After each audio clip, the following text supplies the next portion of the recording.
Hi student. GIT के online class में हम लोग का स्वागत है। आज के क्लास में लोग सीखने वाले हैं टाइप्स ऑफ कंप्यूटर के बारे में। तो चलिए हम लोग जानते हैं। अभी तक हमने सीखा है कंप्यूटर किसे कहते हैं, कंप्यूटर का यूज कहाँ कहाँ पे किया जाता है, कंप्यूटर का फुल फॉर्म क्या होता है। आज का हमारा जो मेन टॉपिक है वह है टाइप्स ऑफ कंप्यूटर। कंप्यूटर के प्रकार के बारे में पढ़ने वाले हैं, क्लासिफिकेशन ऑफ कंप्यूटर के बारे में पढ़ने वाले हैं। तो चलिए हम लोग एक एक करके स्टेप बाय स्टेप समझते हैं कि कंप्यूटर से कितने टाइप्स हैं और किस टाइप्स में कौन कौन से कंप्यूटर आते हैं। इसको समझने के लिए हमने एक प्रेजेंटेशन बनाया है, थोड़ा हम लोग इससे समझ लेते हैं। देखिए यहाँ पे आपको बताया जा रहा है, सबसे फर्स्ट यहाँ पे बताया जा रहा है, वह बताया जा रहा है on the basis of purpose. समझने की कोशिश करना। On the basis of purpose, उद्देश्य के आधार पे हमारे दो कंप्यूटर दो टाइप्स के आते हैं।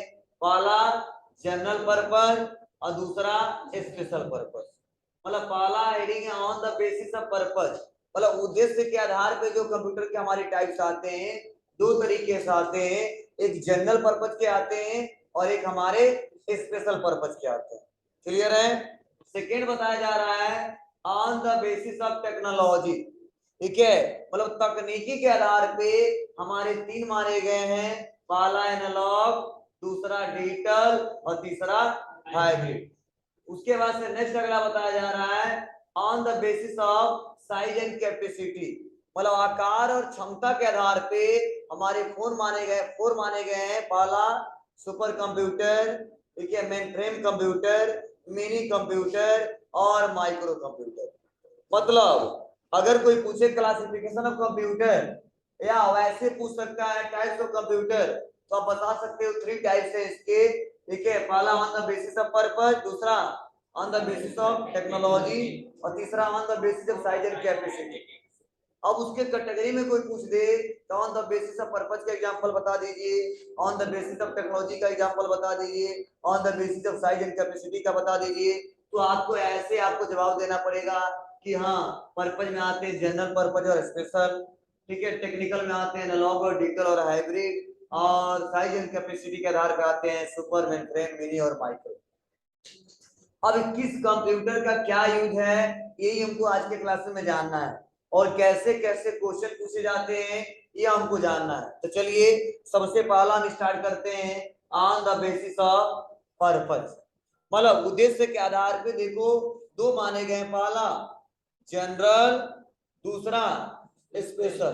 तो चलिए पहले हम चर्चा करते हैं जनरल कंप्यूटर के बारे में, मतलब जनरल पर्पज के कंप्यूटर कौन से कंप्यूटर होते हैं, इनका क्या काम है, और मार्केट में मिलता है कि नहीं मिलता है, और कौन कौन इसका इस्तेमाल करते हैं, ये थोड़ा हम लोग समझ लेते हैं। देखो जनरल पर्पज के कंप्यूटर ऐसे कंप्यूटर होते हैं जो सामान्य उद्देश्य के लिए बनाए गए होते हैं। ठीक है, किसके लिए? सामान्य उद्देश्य के लिए बनाए गए होते हैं। और इनकी सीपीयू की जो क्षमता होती है, मतलब जिसमें सीपीयू होता है, उनको अनेक कार्यों के अनुरूप बनाया गया होता है। मतलब यह ऐसा कंप्यूटर है जिससे अनेक कार्य कर सकता है। अब अनेक कार्य करने का मतलब क्या है? हम चाहेंगे तो उससे वीडियो भी देख सकते हैं, चाहेंगे तो वीडियो गेम भी खेल सकते हैं, चाहेंगे तो उससे सॉन्ग भी सुन सकते हैं, चाहेंगे तो उससे कोई डॉक्यूमेंट क्रिएट कर सकते हैं, चाहेंगे तो कोई क्वेश्चन पेपर बना सकते हैं। तो ऐसे कंप्यूटर जिसका हम लोग ज्यादातर यूज करते हैं, मतलब हर एक पर्सन यूज करता है और एक से ज्यादा उससे वर्क कर ले जाते हैं, वह सभी कंप्यूटर जनरल पर्पज के कंप्यूटर के कैटेगरी में आते हैं। मतलब सामान्य उद्देश्य के वो कंप्यूटर कहलाते हैं। जैसे पीसी, इस पीसी से हम बहुत सारा काम कर सकते हैं। अभी मैं आपको इसी से पढ़ा रहा हूँ, इसी से मैं नोट्स बना सकता हूँ, इसी से क्वेश्चन पेपर बना सकता हूँ, इसी से वीडियो चला सकता हूँ। मतलब अनेक, मतलब जो सीपीयू है इनकी क्षमता अनेक कार्यों के अनुरूप बनाया गया, एक से ज्यादा मल्टीटास्किंग कर लेता है। ठीक है, बहुत सारे कार्य कर सकता है। ठीक है, तो ऐसे कंप्यूटर को बोला जाता है जनरल पर्पज कंप्यूटर। अब इसमें बहुत सारे आ सकते हैं, फॉर एग्जाम्पल पीसी, लैपटॉप। ठीक है ना, लैपटॉप चलाते हो ना, स्मार्टफोन, टेबलेट, ये सब क्या है हमारे जी, ये जनरल पर्पज के कंप्यूटर कहलाते हैं। लेकिन जैसे स्पेशल की बात की जाती है तो स्पेशल से नाम से पता चल रहा है कि एक ऐसा मतलब जो हमारा स्पेशल पर्पज है, देखिए एक ऐसा पर्पज कंप्यूटर है जिसका एक मेन उद्देश्य रहता है कि यह केवल यही काम कर सकता है, केवल यही टास्क कर सकता है, और इसीलिए इसकी सीपीयू की क्षमता उस कार्य के अनुरूप तैयार किया जाता है जिसके लिए इसको बनाया जाता है। जैसे फॉर एग्जांपल आप लोग नाम सुनोगे थर्मामीटर। थर्मामीटर क्या करता है जी? टेम्परेचर ज्ञात करता है। क्या आप बताइए टेम्परेचर सब चाहते हैं वीडियो देख ले, हो सकता है क्या? कोई डॉक्यूमेंट तैयार करना हो सकता है क्या? नहीं। अब ऐसा कभी मत कहना कि सर कंप्यूटर अभी तक नाम सुने तो कंप्यूटर ऐसा होता है। नहीं, थर्मामीटर भी हमारा एक प्रकार का कंप्यूटर है। मतलब वो ज्यादातर बताइए कहाँ पे मिलता है जी? मेडिकल पे, डॉक्टर के पास ज्यादा रहता है। ठीक है, क्यों? क्योंकि उसका यूज वहीं पे ज्यादा है। ठीक है, जितने मरीज जाते हैं वहां पे अगर टेम्परेचर ज्ञात करना होता है, बुखार चेक करना होता है, तो हम लोग रख के क्या करेंगे, कभी कभी जरूरत पड़ेगा तो सबसे ज्यादा हॉस्पिटल में मिलेगा, मेडिकल पे स्टोर में मिल जाएगा, डॉक्टर के पास सबसे ज्यादा मिलेगा। तो जो उसकी जो बनाई गई है, उस टास्क को बनाया गया, उस डिवाइस को बनाया गया, उस कंप्यूटर को जो बनाया गया है, एक स्पेशल टास्क के लिए बनाया गया। क्लियर है? तो ऐसे कंप्यूटर क्या बोले जाते हैं? स्पेशल पर्पज के कंप्यूटर बोले जाते हैं। जैसे चलो अल्ट्रासाउंड मशीन, जैसे आप लोग जाते हो अल्ट्रासाउंड, आप लोग देखे होगे मशीन बड़ा सा रहता है। ठीक है, तो अल्ट्रासाउंड मशीन एक कंप्यूटर है वो, लेकिन बताइए उसके लिए क्यों बनाया गया? वो चेकअप करने के लिए। ठीक है, अदर क्या कोई काम कर सकता है क्या? नहीं कर सकता है। ठीक है, blood test machine, x ray machine, ये सारे क्या एक कंप्यूटर ही है। ठीक है, जिससे आसानी तरीके से ये सब आसानी तरीके से क्या होते हैं, यूज में आते हैं, हॉस्पिटल में सबसे ज्यादा यूज में आते हैं। और ऐसे बहुत सारे डिवाइस आ सकते हैं। चलो पेट्रोल टंकी पे जाते हो हमेशा तेल भरवाने, ठीक है, तो वहां पे भी वह स्पेशल कंप्यूटर का इस्तेमाल किया गया। देखते हो जैसे तेल भराते बताता है हाँ क्या अमाउंट है, कितना लीटर है, सारा डिटेल बताता है। ठीक है, जैसे मल्टीमीटर नाम सुने होंगे आप लोग, मल्टीमीटर, हाँ जो पावर ज्ञात करता है कितना वोल्टेज आ रहा है। ठीक है, वो भी हमारा क्या है एक प्रकार का स्पेशल कंप्यूटर के कैटेगरी में आते हैं। चलिए स्पीड मीटर, जो बाइक चलाते खूब स्पीड से बताता रहता है क्या स्पीड है, वह स्पीड मीटर लगा रहा था उसमें, वो भी एक प्रकार कंप्यूटर की हिस्सा है, वो भी स्पेशल पर्पज के कैटेगरी में आते हैं। ऐसे बहुत सारे एग्जांपल हैं। ठीक है, मतलब ऐसा समझ सकते हो ऐसे डिवाइसेस, ऐसे कंप्यूटर जिसका मेन एक स्पेशल टास्क है, मतलब एक से ज्यादा टास्क नहीं कर सकता ज्यादा। जैसे थर्मामीटर टेम्परेचर ही ज्ञात करेगा, पेट्रोल टंकी वाला वो जो वहां का काम है वही करेगा। ठीक है, मल्टीमीटर पावर ही ज्ञात करेगा। तो ऐसे सभी कंप्यूटर हमारे आते हैं किसके कैटेगरी में? स्पेशल पर्पज के कंप्यूटर, मतलब के पर्पज के उद्देश्य के कंप्यूटर होते हैं। मैंने कुछ एग्जांपल नाम बताया। चलिए चलिए हम लोग थोड़ा प्रेजेंटेशन से देख लेते हैं क्या लिखा गया इसके बारे में। पहला बताया जा रहा है स्पेशल पर्पज। देखो बताया जा रहा है कि स्पेशल पर्पज कंप्यूटर ऐसे कंप्यूटर हैं जिन्हें किसी विशेष कार्य के लिए तैयार किया जाता है, और इनकी सीपीयू की क्षमता उस कार्य के अनुरूप होती है जिसके लिए उन्हें तैयार किया जाता है। जैसे अंतरिक्ष विज्ञान में इसका प्रयोग किया जाता है, मौसम विज्ञान में, उपग्रह संचालन में, मतलब ज्यादातर सबसे ज्यादा इसका इस्तेमाल शोध कार्यों में किया जाता है। मतलब ज्यादातर इंजीनियर लोग, साइंटिस्ट लोग सबसे ज्यादा इसका इस्तेमाल यातायात नियंत्रण, कृषि विज्ञान, चिकित्सा आदि। तो किस चिकित्सा के मैंने एग्जांपल बहुत सारा दिया है। ठीक है, ऐसे मान लो मौसम का तुरंत पता कर लेते हो क्या है इस समय, आज बारिश होने वाला है कि नहीं है, सारा मौसम का आसानी तरीके से सूचना पता चल जाता है। पहले ऐसा पहले मौसम देख के हम लोग पता करते थे, अब सुबह ही जगते ही पता कर ले जाते हैं। तो ऐसे ऐसे डिवाइसेस बनाए गए हैं। ठीक है, वो सब किस कंप्यूटर, कौन से है कंप्यूटर? स्पेशल पर्पज के कंप्यूटर है। और देखिए जनरल पर्पज क्या बताया जा रहा है? जनरल पर्पज कंप्यूटर ऐसे कंप्यूटर हैं जिन्हें सामान्य उद्देश्य के लिए क्या किया जाता है, तैयार किया गया है, और इन कंप्यूटर में अनेक प्रकार के कार्य करने की क्षमता होती है। इनमें उपस्थित सीपीयू की क्षमता तथा कीमत कम होती है, और इन कंप्यूटर का प्रयोग सामान्य कार्य हेतु जैसे पत्र तैयार करना, दस्तावेज तैयार करना, डॉक्यूमेंट को प्रिंट करना आदि के लिए किया जाता है। जो आम यूजर हम लोग जो चलाते हैं वो सबसे ज्यादा किस कंप्यूटर का इस्तेमाल करते हैं? जनरल पर्पज के कंप्यूटर का। सामान्य उद्देश्य क्या कंप्यूटर सबसे ज्यादा हम लोग इस्तेमाल करते हैं?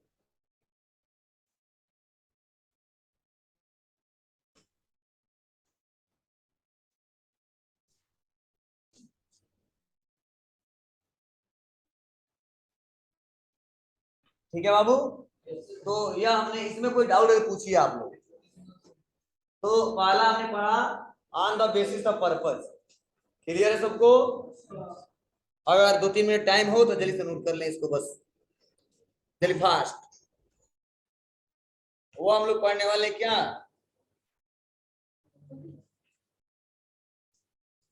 ऑन द बेसिस ऑफ, हाँ, टेक्नोलॉजी। तो चलिए देखते हैं। तो देखो सबसे पहला नाम आ गया है, वो आ गया एनालॉग।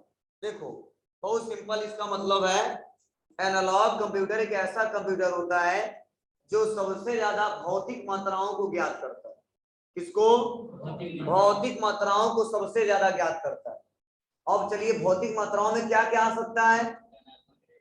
ठीक है, टेम्परेचर हो गया, प्रेशर हो गया, लेंथ हो गया, हाइट हो गया, ये सब क्या है? ये भौतिक मात्राएं हैं। मतलब जहां यहाँ पे सबसे ज्यादा, ठीक है, मतलब वो क्षेत्र जहां पे सबसे ज्यादा भौतिक मात्राओं को कैलकुलेशन किया जाता हो। अब भौतिक मात्राओं में कुछ एग्जांपल बताया, जैसे दाब हो गया, ताप हो गया, ऊंचाई हो गया, ठीक है ना, ये एक भौतिक मात्राएं हैं, ठीक है ना। क्या हुआ? बता रहे हैं क्या करता है, ठीक है, ये सारी क्या एक प्रकार भौतिक मात्राएं हैं। इनका कैलकुलेशन कौन करता है? एनालॉग कंप्यूटर करता है। मतलब एनालॉग कंप्यूटर के सारे हम लोग आसानी तरीके से भौतिक मात्राओं को ज्ञात कर सकते हैं। मतलब बहुत सारे ऐसे डिवाइसेस हैं जिससे टेम्परेचर ज्ञात होता है, प्रेशर ज्ञात होता है, ठीक है, ऊंचाई ज्ञात होता है, बहुत सारे आ गए हैं कंप्यूटर, ठीक है ना, जिसके सारे आसानी तरीके से चेकअप हो सकता है। तो यह बताया जाता है, जैसे एग्जाम्पल हमने दिया मल्टीमीटर, ठीक है, और मल्टीमीटर के साथ साथ और भी हैं। चलिए थोड़ा सा हम देखते हैं, यहाँ पे थोड़ा बैक आते हैं, जो मैंने अभी एग्जाम्पल अभी आपको बताया है। जैसे मल्टीमीटर हो गया, पेट्रोल टंकी देखे हो ना, वहां पे मशीन लगा होता है, देखे बाइक में, प्लस थर्मामीटर, ये सब क्या है? ये एनालॉग कंप्यूटर का एग्जाम्पल है। और एनालॉग कंप्यूटर एक प्रकार का कौन सा कंप्यूटर आता है? स्पेशल पर्पज का कंप्यूटर आता है, ठीक है। तो यही बताया गया आपको कि एनालॉग कंप्यूटर वे कंप्यूटर होते हैं जो भौतिक मात्राओं जैसे दाब, तापमान, लंबाई, ऊंचाई आदि को माप कर परिणाम को क्या करता है? अंकों में व्यक्त करता है। और यह कंप्यूटर किसी भी राशि का परिणाम तुलना के आधार पर करते हैं, जैसे थर्मामीटर। अब इसके बारे में थोड़ा सा एग्जाम्पल बताया जा रहा है कि एनालॉग कंप्यूटर मुख्य रूप से विज्ञान और इंजीनियरिंग के क्षेत्र में प्रयोग किए जाते हैं, क्योंकि इन क्षेत्रों में मात्राओं का अधिक प्रयोग होता है, ठीक है। उदाहरण, एक पेट्रोल पंप में लगा एनालॉग कंप्यूटर पंप से निकले पेट्रोल की मात्रा को मापता है और लीटर में दिखाता है तथा उसके मूल्य की गणना स्क्रीन पे दिखाता है। मतलब यहाँ पे क्या समझ में आया? मतलब एनालॉग कंप्यूटर एक प्रकार के ऐसे कंप्यूटर होते हैं जो सबसे ज्यादा भौतिक मात्राओं को ज्ञात करते हैं। और भौतिक मात्राओं में कुछ एग्जाम्पल हमने बताया है और कुछ और इसका उदाहरण दिया है। मैंने अभी उदाहरण अभी पहले पढ़ाते समय भी मैंने बताया आपको, ठीक है।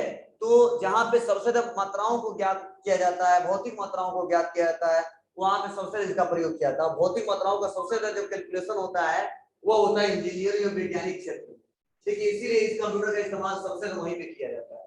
मतलब आप बताइए, ये जो सेटअप करते हैं हम कर पाते हैं क्या? नहीं, ये सेटअप हम कर पाएंगे? मतलब हम लोग चलाते हैं केवल इसको, इसके अंदर का क्या प्रोसेस है, अगर कुछ दिक्कत हो जाए तो बना लेंगे क्या? नहीं बना पाएंगे। कुछ चेंजिंग करना आसानी तरीके से नहीं कर पाएंगे। मतलब इसके बारे में बहुत ज्यादा रिसर्च करना पड़ेगा, जानना पड़ेगा। मतलब ये ऐसे कंप्यूटर होते हैं बस हम लोग इसका इस्तेमाल करते हैं, ठीक है, लेकिन अदर जगह बहुत ज्यादा जगह, ठीक है, जहाँ पे शोध कार्यों के क्षेत्र में बहुत ज्यादा इस्तेमाल होता है। अभी इंजीनियरिंग के क्षेत्र में सबसे ज्यादा इस्तेमाल होता है, ठीक है। इसका इस्तेमाल साइंटिस्ट लोग भी बहुत ज्यादा इस्तेमाल करते हैं।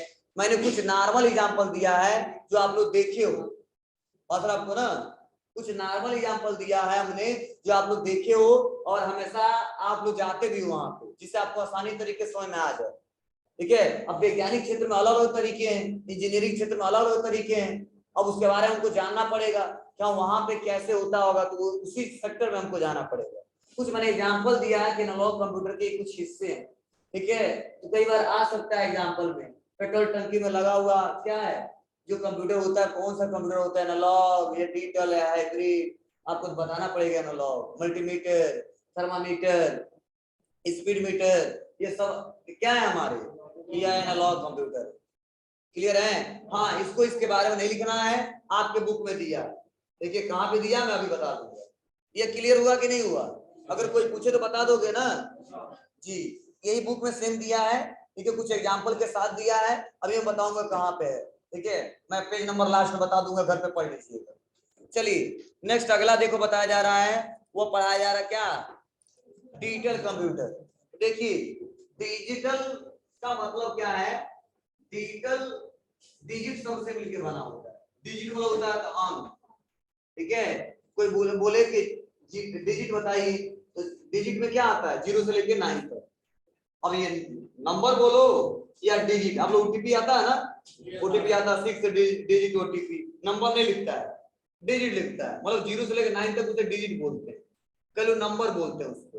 तो जो डिजिटल कंप्यूटर है वो एक प्रकार का डिजिट शब्द से ही बना है, और डिजिट शब्द का मतलब क्या है, वो अंक 0 से लेकर 9 तक। लेकिन हम जानते हैं कि हमारा कंप्यूटर किस डिजिट को समझता है, जो 0 और 1 को समझता है, मतलब बाइनरी डिजिट को समझता है, बाइनरी लैंग्वेज को समझता है। तो होता क्या है, डिजिटल कंप्यूटर एक प्रकार का ऐसा कंप्यूटर होता है जो सबसे ज्यादा गणनाएं करने के काम में आता है, कैलकुलेशन करने के काम आता है। मतलब हम लोग कंप्यूटर क्यों बनाए हैं और रियल में क्यों बनाया गया है, कि सबसे ज्यादा कैलकुलेशन किया जा सके, और घंटों का कैलकुलेशन मिनटों में हो सके, सेकेंडों में हो सके। और हम लोग रियल में इसीलिए कंप्यूटर का इस्तेमाल करते हैं। अगर एक कैलकुलेशन सही से ना हो पाए तो नॉर्मल, पहले तो लोग कैलकुलेशन बहुत फास्ट था, नॉर्मल कॉपी भी कर ही लेते थे, लेकिन टाइम टेकिंग होता था, टाइम लगता था।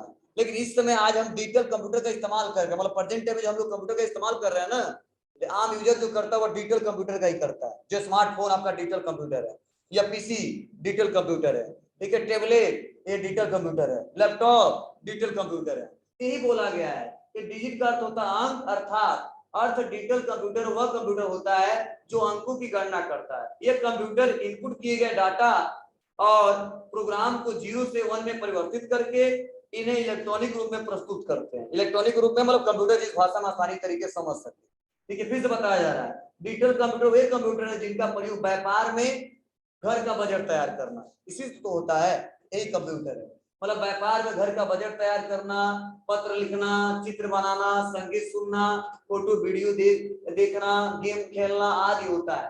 डिजिटल कंप्यूटर बाइनरी अंकों पर आधारित है, बाइनरी अंक का मतलब 0 1, ठीक है, और यह कंप्यूटर 100% शुद्धता से गणना कर सकता है। हाँ,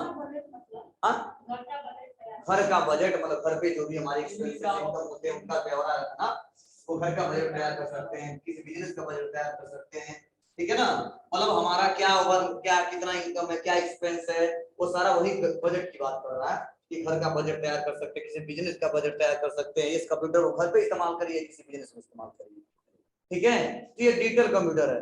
अगर सिंपल से तुम एक लाइन में बताना हो तो क्या बता सकते हो, मतलब डिजिटल कंप्यूटर वे कंप्यूटर होते हैं जो क्या करते हैं, गणनाएं करते हैं, सबसे ज्यादा कैलकुलेशन करते हैं। और किसमें कैलकुलेशन करते हैं, 0 और 1, क्योंकि हमारा जो कंप्यूटर होता है हमेशा 0 और 1 को समझता है, बाइनरी डिजिट को समझता है, और जो बाइनरी डिजिट में आता हुआ आता है 0 और 1, ठीक है। और कोई पूछे 2-4 एग्जांपल इसका बता दीजिए, तो बता सकते हैं जो हम लोग कंप्यूटर इस्तेमाल करते हैं, स्मार्टफोन इस्तेमाल करते हैं, लैपटॉप इस्तेमाल करते हैं, स्मार्ट वॉचेस का इस्तेमाल करते हैं, वो सारे हमारे क्या एक प्रकार के डिजिटल कंप्यूटर क्या, हाँ इसके कैटेगरी में इसी के हिस्से हैं सब, आएगा, लेकिन इसका एक हिस्सा है।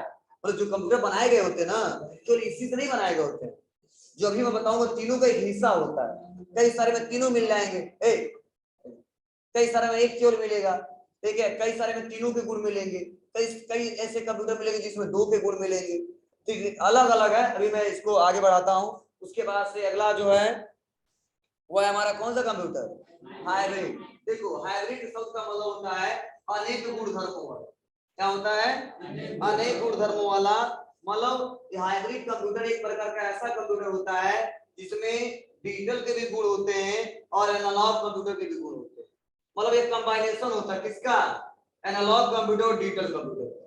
मतलब ये हाइब्रिड कंप्यूटर एक ऐसा कंप्यूटर होता है जो एनालॉग कंप्यूटर से हो सकता है, वो हाइब्रिड कर सकता है, जो डिजिटल से हो सकता है वो हाइब्रिड कर सकता है। तो इसका इस्तेमाल रियल में हम लोग कभी करते ही, इसका इस्तेमाल सबसे ज्यादा रिसर्च के क्षेत्र में किया जाता है, और थोड़ा महंगे भी होते हैं, थोड़ा बड़े भी होते हैं, ठीक है। यही आपको बताया जाता है कि हाइब्रिड कंप्यूटर का अर्थ है अनेक गुण धर्मों वाला, ठीक है। अतः वे कंप्यूटर जिसमें एनालॉग कंप्यूटर और डिजिटल कंप्यूटर दोनों के गुण पाए जाते हो हाइब्रिड कंप्यूटर कहलाते हैं। इनका प्रयोग वैज्ञानिक द्वारा शोध कार्यों में किया जाता है, और इसका इस्तेमाल सबसे ज्यादा कहाँ पे किया जाता है, जी रिसर्च के क्षेत्र में सबसे ज्यादा प्रयोग किया जाता है। ठीक है, यह कंप्यूटर नॉर्मल हम लोग नॉर्मल एक यूजर नहीं चला सकता, हाँ चला सकता है लेकिन उसके बारे में बहुत ज्यादा जानकारी लेनी पड़ेगी। ठीक है, तो ज्यादातर उसी सेक्टर के लिए बनाया गया है। क्लियर है? तो यह हमारा हाइब्रिड कंप्यूटर होता है। तो हमने टेक्नोलॉजी के आधार पर समझा। ठीक है, कौन कौन से कंप्यूटर होते हैं, तो क्या बताओगे on the basis of technology, क्या जवाब दोगे? तीन, एनालॉग, डिजिटल और हाइब्रिड। और मैंने तीनों के बारे में आपको डिस्कस किया। हाँ, इससे क्वेश्चन बहुत ज्यादा पूछे जाएंगे। ठीक है, ऐसे क्वेश्चन पूछे जाएंगे, मैं बोला ना एक बार एमसीक्यू पूरा लिखवाऊंगा हाल ही में। ठीक है, तो इससे रिलेटेड भी बहुत सारे एमसीक्यू मिलेंगे। चलिए आगे बढ़ते हैं और अगला देखिए बताया जा रहा है on the basis of size and capacity. मतलब अब हम लोग सीखेंगे आकार और क्षमता के आधार पे कंप्यूटर को कितने टाइप्स हैं कंप्यूटर के। चलिए ध्यान दीजिएगा, ध्यान दीजिए। साइज एंड कैपेसिटी में चार आते हैं। कौन कौन से? चार आते हैं। पहला सुपर कंप्यूटर, देखो नाम से पता चलता है सुपर कंप्यूटर। उसके बाद से है मेन फ्रेम, मिनी और माइक्रो। ठीक है, याद कर लेना, सुपर, मेन फ्रेम, मिनी और माइक्रो। अब किस कंप्यूटर का क्या यूज है, चलिए सबसे पहले हम लोग जानते हैं। तो पहला हम लोग कंप्यूटर जानते हैं इसके बारे में, सुपर कंप्यूटर के बारे में। देखो नाम से पता चल रहा है सुपर कंप्यूटर, मतलब सुपर कंप्यूटर नाम वैसे नहीं रख दिया गया, सुपरमैन वैसे ही नाम नहीं रख दिया गया।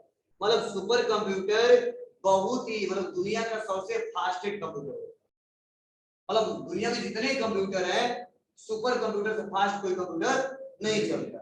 प्लस ये बहुत ही महंगे होते हैं, और प्लस इसकी लंबाई लगभग एक कमरे की बराबर होती है। छोटा नहीं होता, एक लंबा सा कमरा है उसके बराबर होता है। और इसमें एक सीपीयू नहीं होता है, अनेक सीपीयू समांतर क्रम में जुड़े रहते हैं। और एक नॉर्मल यूजर ऑपरेट नहीं करता है, कई सारे यूजर मिलकर उसको ऑपरेट करते हैं, चलाते हैं।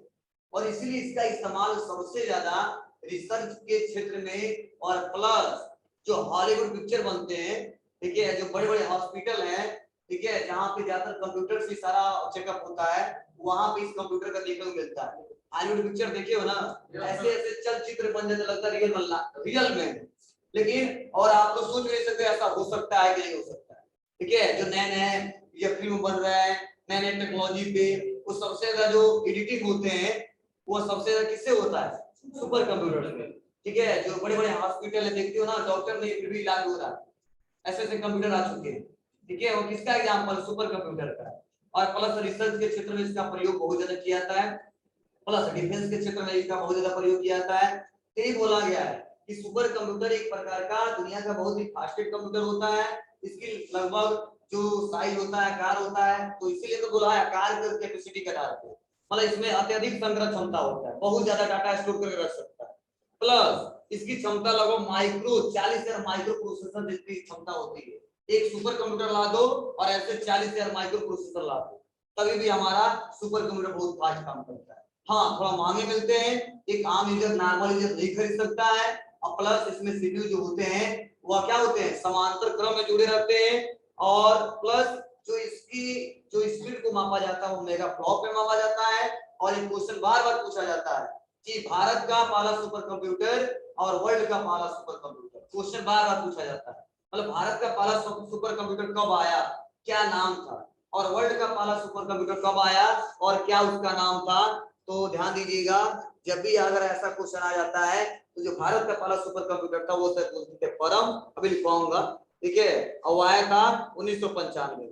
और वर्ल्ड का पहला जो सुपर कंप्यूटर आया था उसे बोलते हैं साइबर क्रे, वो आया था 1979 में। ये क्वेश्चन बार बार पूछे जाते हैं कि दुनिया में सबसे पहले कब आया था और क्या नाम था, और भारत में कब आया था और उसका क्या नाम था। ठीक है, क्योंकि इससे क्वेश्चन जब भी टाइप्स ऑफ कंप्यूटर से क्वेश्चन पूछा जाएगा तो ये क्वेश्चन बार बार आता है सुपर कंप्यूटर से। ठीक है, तो बहुत इंपॉर्टेंट है। ठीक है, इसको तो आप लोग नोट ही कर लीजिएगा, ये बुक में नहीं दिया, सर्च करना पड़ेगा कौन।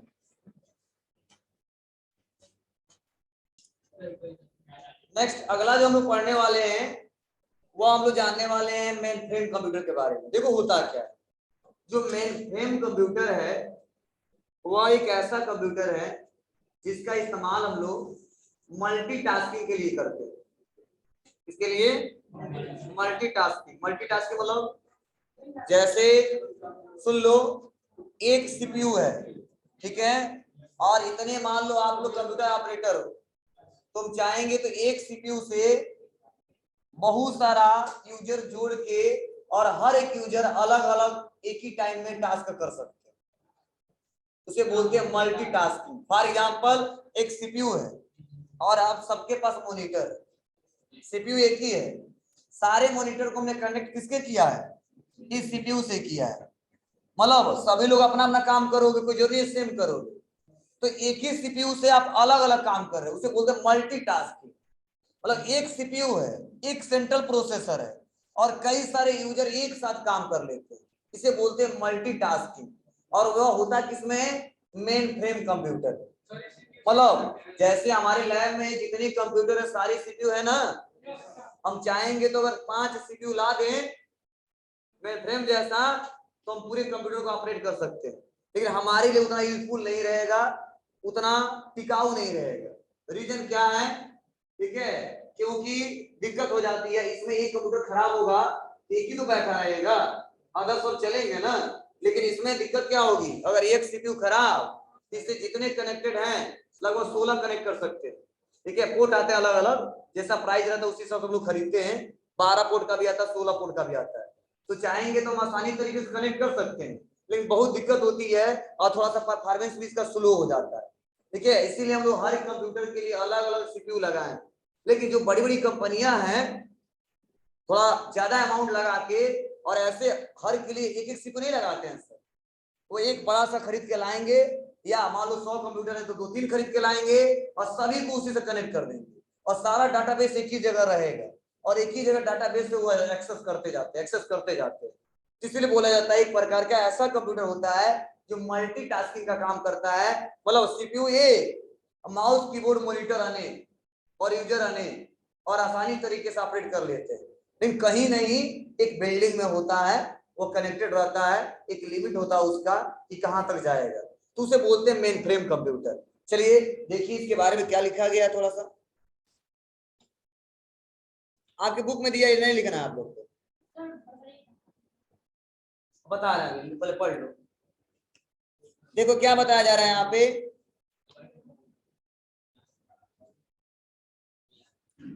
देखो यही कंप्यूटर के देखो आइकन दिख रहे, बड़े बड़े दिख रहे हैं, देखो ध्यान देना, कहा जा रहा है यह कंप्यूटर आकार में सुपर से कम तथा मिनी कंप्यूटर से बड़े होते हैं। ध्यान देना, यह कंप्यूटर सुपर से कम तथा मिनी कंप्यूटर से बड़े होते हैं, इनकी प्रोसेसिंग स्पीड तथा इनकी कीमत भी सुपर से कम और मिनी से अधिक होता है। इसमें स्टोरेज कैपेसिटी सुपर से कम तथा मिनी कंप्यूटर से अधिक होता है, लेकिन मेन पॉइंट यहाँ पे लिखा है, यह लगातार काम करने में सक्षम है, पर अनेक यूजर एक साथ काम कर सकते हैं क्योंकि इस पर अनेक टर्मिनल्स मतलब मॉनिटर, कीबोर्ड, माउस के लिए एक ही सीपीयू प्रयुक्त में होता है या प्रयुक्त किया जाता है। क्लियर है, इसे बोलते हैं क्या, मेन फ्रेम कंप्यूटर। क्लियर है, तो इसको घर से पढ़ लीजिएगा, एक दो और पॉइंट से अगले क्लास में डिस्कस करेंगे।